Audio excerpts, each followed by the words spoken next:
Alright, so I'd just like to show off a method I came for hiding the map and then progressively reveal it during a Dungeons & Dragons game. So I've got my reference map here and I've got the one that the players will see there. So what I did is I went and got a kilo of kinetic sands just from a craft store. You can buy this in the kids' toys aisle or in a craft store. And what you do is you get a bit of it, get a rolling pin, and you just cover the area with a fairly thin amount. And good thing about the sand is that it cuts very easily, cuts very cleanly, and if you sculpt it back into itself, it heals and holds quite well. So that's probably about enough. Now as I said, I got a kilo of this for $10, and I reckon it would easily cover an A2 space. There.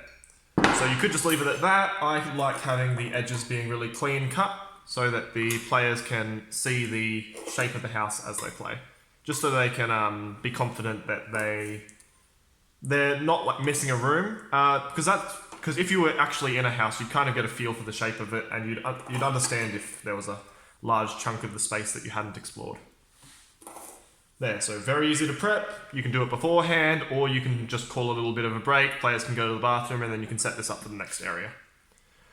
Alright, so what's great about this, I believe, is how easy it is to reveal new rooms. So, say your players start over here, there's a bit of a doorway, and I look at the reference and I see that they go in 1 and come back up 2. So I can measure that with the grid lines at the edge of the page, and just cut that area out for the players. Now you can see I didn't do it perfectly, super easy to fix because of how well it sculpts, and you can indent for the doors, a bit like that.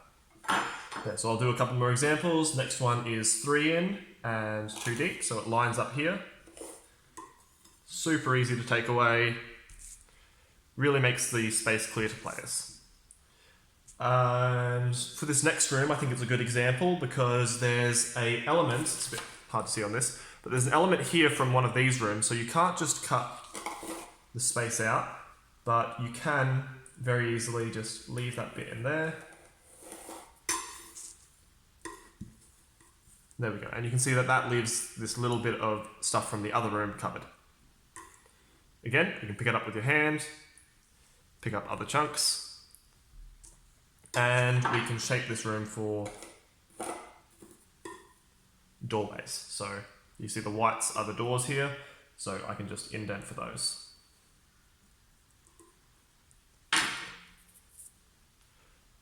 And you can see, because of the way the kinetic sand clumps together, it's really easy to clean up. You can pretty much just pick up the whole thing with your hand, and it doesn't get little bits of sand everywhere because they kind of hold together. Like, you don't get individual grains by themselves.